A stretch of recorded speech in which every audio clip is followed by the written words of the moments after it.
ਸਲਾਮ ਅਲੈਕੁਮ ਸਰ ਜੀ। ਸਾਡੇ ਬਾਬੇ ਇੱਕ ਗੱਲ ਸੁਣਾਉਂਦੇ ਹੁੰਦੇ ਹਨ ਕਿ ਕਿਸੇ ਪਿੰਡ 'ਚ ਨਾ ਉਦੋਂ ਇੰਸਪੈਕਟਰ ਆਉਂਦੇ ਹੁੰਦੇ ਹਨ ਚੈੱਕ ਕਰਨ ਲਈ। ਅਤੇ ਉਹ ਕਿਸੇ ਪਿੰਡ 'ਚ ਉਹ ਆਇਆ ਇੰਸਪੈਕਟਰ, ਅਤੇ ਜਨਾਬ ਜਿੱਥੇ ਉਹਨਾਂ ਦਾ ਕੋਈ ਦਾਰਾ ਬਣਿਆ ਸੀ ਨਾ, ਸ਼ਾਮਲਾਤ ਜਿਹੜੀ ਜਗ੍ਹਾ ਸੀ ਉੱਥੇ ਪਹੁੰਚ ਗਿਆ। ਅਤੇ ਉਹਨੇ ਸਾਰੇ ਪਿੰਡ 'ਚ ਨਾ ਢੰਡੋਰੇ ਹੁੰਦੇ ਸਨ ਉਦੋਂ, ਨਾ ਉਦੋਂ ਸਪੀਕਰ ਹੁੰਦੇ ਹਨ ਨਾ ਫੇਸਬੁੱਕ। ਉਹਨੇ ਢੰਡੋਰਾ ਪਕੜਾਤਾ ਸੀ ਕਿ 2 ਘੰਟੇ ਪਹਿਲਾਂ ਇੰਸਪੈਕਟਰ ਸਾਹਿਬ ਆ ਰਹੇ ਨੇ ਪਿੰਡ 'ਚ, ਜੇ ਕਿਸੇ ਬੰਦੇ ਨੂੰ ਕੋਈ ਮਸਲਾ ਹੈ, ਕੋਈ ਮਾਮਲਾ ਹੈ ਤਾਂ ਆ ਜਿਓ ਜੇ, ਖੁੱਲ੍ਹੀ ਕਚਹਿਰੀ ਹੈ। ਅਤੇ ਉਹ ਜਨਾਬ ਵਾਲੀ ਆ, ਉਹ ਸਾਰੇ ਲੋਕ ਗਏ। ਕੋਈ ਕਹੇ ਸਾਡੇ ਜਨਾਬ ਗਏ ਉਸ ਦੌਰ ਦੀ ਜਿਹੜੀ, ਕੋਈ ਕਹੇ ਸਾਡੇ ਡੰਗਰ ਮਰਨ ਡਏ ਨੇ, ਕੋਈ ਕਹੇ ਸਾਨੂੰ ਡਾਕ ਨਹੀਂ ਮਿਲਦੀ, ਕੋਈ ਕਹੇ ਸਾਨੂੰ ਬਿਜਲੀ, ਕੋਈ ਕਹੇ ਸਾਨੂੰ ਪਾਣੀ। ਉਹ ਜਿਹੜਾ ਆਏ ਨਾ, ਅਤੇ ਉਹ ਪੁੱਛੇ ਬਹਿ ਥੱਲੇ। ਸਰਦੀਆਂ ਦੇ ਸਨ, ਖੁੱਲ੍ਹਾ ਮਾਹੌਲ ਸੀ। ਉਹ ਉਹਨਾਂ ਕੋਲ ਲਿਖੀ ਜਾਏ ਗੱਲਾਂ, ਨਾਲੇ ਉਹ ਥੱਲੇ ਬਿਠਾਈ ਜਾਵੇ। ਉਹ ਸਾਰੇ ਲਿਖ ਪੜ੍ਹ ਲਿਆ ਨਾ ਜਦੋਂ, ਅਤੇ ਉਹ ਦੱਸੇ ਕੁਛ ਨਾ ਉਹਨਾਂ ਨੂੰ ਕਿ ਤੁਹਾਨੂੰ ਅਸੀਂ ਕੱਲ੍ਹ ਕਰ ਦਾਂਗੇ, ਪਰਸੋਂ ਕਰ ਦਾਂਗੇ, ਚੌਥ ਕਰ ਦਾਂਗੇ, ਕੋਈ ਗੱਲਬਾਤ ਨਾ ਹੋਈ। ਅਤੇ ਜੋ ਸਾਰੇ ਮਸਲੇ ਲਿਖ ਲਏ, ਅਤੇ ਆਉਂਦਾ ਕਿ ਓਏ ਤੁਹਾਡੇ ਪਿੰਡ ਦਾ ਚੌਧਰੀ ਕਿੱਥੇ ਆ? ਉਹ ਕਹਿਣ ਜਨਾਬ ਹੁਣ ਕਿਹੜਾ ਦੌਰ ਚੌਧਰੀਆਂ ਵਾਲਾ, ਹੁਣ ਅੱਲਾ ਦਾ ਸ਼ੁਕਰ ਹੈ ਖਾਂਦੇ ਪੀਂਦੇ ਆ ਸਾਰੇ ਮਾਸ਼ਾਅੱਲਾ, ਕੋਈ ਲੋੜ ਹੀ ਕੋਈ ਨਹੀਂ। ਚੌਧਰੀ ਕੀ ਕਰਨਾ ਅਸਾਂ ਇੱਥੇ ਰੱਖਣਾ? ਆਂਦਾ ਜੋ ਤੁਸੀਂ ਐਡੇ ਚੌਧਰੀ ਹੋ, ਤੁਹਾਨੂੰ ਪਤਾ ਨਹੀਂ ਕੋਈ ਬੰਦਾ ਬਾਹਰੋਂ ਆਇਆ ਹੋਇਆ, ਤੁਹਾਨੂੰ ਪਹਿਲਾਂ ਕੋਈ ਚਾਹ ਪੁੱਛਣੀ ਹੈ, ਕੋਈ ਪਾਣੀ ਪੁੱਛਣੀ ਹੈ। ਉਦੋਂ ਸਫ਼ਰ ਵੀ ਇਹੋ ਜਿਹੇ ਸਨ, 2-2 ਦਿਨ ਤਾਂ ਲੱਗ ਜਾਂਦੇ ਹਨ ਜਦੋਂ ਦੂਰੋਂ ਕੋਈ ਬੰਦਾ ਆਉਂਦਾ ਸੀ।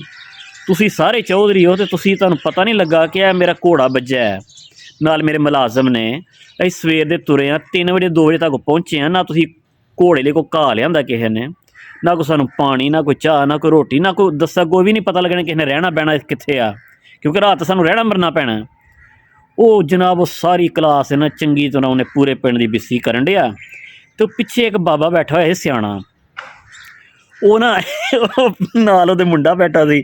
ਉਹਨੂੰ ਆਂਦਾ ਕਿ ਉਹ ਇੱਕ ਅੱਖ ਗੱਲ ਸੁਣ, ਪਿੱਛੇ ਪਿੰਡ 'ਚ ਕੋਈ ਰਹਿ ਤਾਂ ਨਹੀਂ ਗਿਆ ਬੰਦਾ। ਉਹਨੇ ਕਿਹਾ ਦੀਨਾ ਮੋਚੀ ਰਹਿ ਗਿਆ। ਕਹਿੰਦਾ ਫਿਰ ਚੁੱਪ ਕਰਕੇ ਨਾ ਇਸ ਤਰ੍ਹਾਂ ਕਰ, ਘਰ ਮੇਰੇ ਜਾ, ਹੁੱਕੇ ਨੂੰ ਚੰਗੀ ਤਰ੍ਹਾਂ ਠੰਡਾ ਕਰਕੇ ਨਾ, ਅੱਗ ਧਰ ਕੇ ਪੂਰਾ ਮਾਹੌਲ ਤਿਆਰ ਕਰਕੇ ਨਾ, ਅਤੇ ਦੀਨੇ ਮੋਚੀ ਵੱਲ ਜਾ, ਤੁਹਾਨੂੰ ਸੋਹਣੇ ਨਵੇਂ ਕੱਪੜੇ ਪਾ ਕੇ ਉੱਤੇ ਪੱਗ ਬੰਨ੍ਹ ਕੇ ਨਾ, ਅਤੇ ਉਹਨੂੰ ਇੰਝ ਲਿਆਓ ਜਿਵੇਂ ਚੌਧਰੀ ਹੁੰਦਾ ਹੈ, ਠੀਕ ਹੈ? ਅਤੇ ਉਹਨੂੰ ਦੱਸ ਛੜਿਓ ਕਿਉਂਕਿ ਗੱਲਬਾਤ ਬਹੁਤ ਸੁਣਾ ਲੈਂਦਾ। ਅਤੇ ਉਹਨੂੰ ਦੱਸੀ ਕਿ ਇੰਸਪੈਕਟਰ ਆਇਆ ਅਤੇ ਕਿਸੇ ਨੂੰ ਕੁਛ ਨਹੀਂ ਸਮਝ ਰਿਹਾ, ਅਤੇ ਚੰਗੀ ਤਰ੍ਹਾਂ ਚੌਧਰੀ ਬਣ ਕੇ ਆਈ, ਅਤੇ ਫਿਕਰ ਨਾ ਕਰੀ ਤੇਰੇ ਮਗਰ ਅਸੀਂ ਸਾਰੇ ਹਾਂ। ਉਹ ਜਨਾਬ ਦੀਨਾ ਵੀ ਇਸ ਗੱਲ ਤੋਂ ਜ਼ਰਾ ਰਾਜ਼ੀ ਰਹਿੰਦਾ ਹੋਣਾ ਹੈ। ਉੱਥੇ ਗਏ, ਉਹਨੇ ਜਾ ਕੇ ਦੱਸਿਆ ਬਾਬਾ ਤੇਰੀ ਲੋੜ ਪੈ ਗਈ, ਤੂੰ ਬੜੇ ਚੌਧਰੀ ਹੰਡਾਏ ਨੇ। ਕਿਤੇ ਉਹ ਚੌਧਰੀਆਂ ਕੋਲ ਜਾਂਦਾ ਰਿਹਾ ਸੀ ਜੁੱਤੀਆਂ ਸ਼ੁੱਤੀਆਂ ਬਣਾਉਣ, ਉਹਨੂੰ ਪਤਾ ਸੀ ਚੌਧਰੀ ਕਿਵੇਂ ਬੋਲਦੇ ਕੁੰਦੇ ਨੇ। ਉਹ ਤਾਂ ਜਨਾਬ ਮੁੰਡੇ ਨੇ ਹੁੱਕਾ ਫੜਿਆ, ਇੱਕ ਮੁੰਡਾ ਹੋਰ ਵਿਹਲਾ ਸੀ, ਉਹ ਅੱਗੇ ਓਏ ਓਏ ਪਰਾਂ ਜੋ ਸਭ ਆ ਗਏ। ਉਹ ਇੰਝ ਕਰਕੇ ਅਤੇ ਉਹ ਦਾਰੇ 'ਚ ਆ ਗਏ। ਦਾਰੇ 'ਚ ਪੂਰਾ ਪਿੰਡ ਬੈਠਾ ਹੋਇਆ, ਅਤੇ ਉੱਧਰੋਂ ਇੰਸਪੈਕਟਰ ਆਇਆ, ਅਤੇ ਉੱਧਰੋਂ ਜਦੋਂ ਉਹ ਵੜੇ ਨਾ ਦਾਰੇ ਦੇ ਬੂਹੇ ਤੋਂ ਅੰਦਰ, ਅਤੇ ਉਹ ਸਾਰਾ ਪਿੰਡ ਖਲੋ ਗਿਆ। ਉਹ ਬਾਬੇ ਨੇ ਸਮਝਾਤੀ ਸਾਰੀ ਗੱਲ ਅੰਦਰੋਂ ਦੀ ਕਿ ਜਦੋਂ ਕੁੜੀਆਂ ਨੇ ਉਹ ਗਾਲ ਨਾ ਕੱਢ ਦਿਓ ਮੋਚੀ ਨੂੰ। ਜਦੋਂ ਆਏ ਸਾਰੀ ਉੱਠ ਪਏ ਕਿ ਚੌਧਰੀ ਸਾਹਿਬ ਆ ਗਏ। ਉਹ ਜਨਾਬ ਇੰਝ ਹੋਇਆ, ਉਹ ਉੱਧਰੋਂ ਦੀਨਾ ਅੰਦਰ ਵੜਿਆ, ਉੱਧਰੋਂ ਸਾਰਾ ਪਿੰਡ ਉੱਠ ਕੇ ਖਲੋ ਗਿਆ। ਉਹ ਚੌਧਰੀ ਸਾਹਿਬ ਆ ਗਏ, ਚੌਧਰੀ ਸਾਹਿਬ ਆ ਗਏ। ਉਹ ਇੰਸਪੈਕਟਰ ਵੀ ਉੱਠ ਕੇ ਖਲੋ ਗਏ, ਨਾਲ ਉਹਦੇ ਮੁਲਾਜ਼ਮ ਵੀ। ਉਹ ਅਗਾਂਹ ਹੋ ਕੇ ਕਹਿੰਦੇ ਨੇ ਚੌਧਰੀ ਸਾਹਿਬ ਸਲਾਮ ਵਾਲੇਕਮ। ਕਹਿੰਦਾ ਇੰਸਪੈਕਟਰ ਤੈਨੂੰ ਪਤਾ ਨਾ ਜਦੋਂ ਪਿੰਡ 'ਚ ਇਹਦਾ ਪਹਿਲਾਂ ਨੋਟਿਸ ਭੇਜੀਦਾ ਕਿ ਚੌਧਰੀ ਸਾਹਿਬ ਮੌਜੂਦ ਹੋਣ। ਉਹ ਜਦ ਜ਼ਰਾ ਐਮਰਜੈਂਸੀ ਨਿਕਲਣਾ ਪੈ ਗਿਆ, ਕੋਈ ਚਾਹ ਪਾਣੀ ਪੀਤੀ, ਕੋਈ ਪਾਣੀ ਛਾਣੀ ਪੀਤਾ। ਕਹਿੰਦਾ ਚੌਧਰੀ ਸਾਹਿਬ ਤੁਸੀਂ ਨਹੀਂ ਸੀ, ਸਾਨੂੰ ਕਿਹਨੇ ਪੁੱਛਣਾ ਸੀ, ਅਸੀਂ ਤਾਂ ਅੱਗੇ ਗੱਲ ਕਰਨ ਡਏ ਹਾਂ।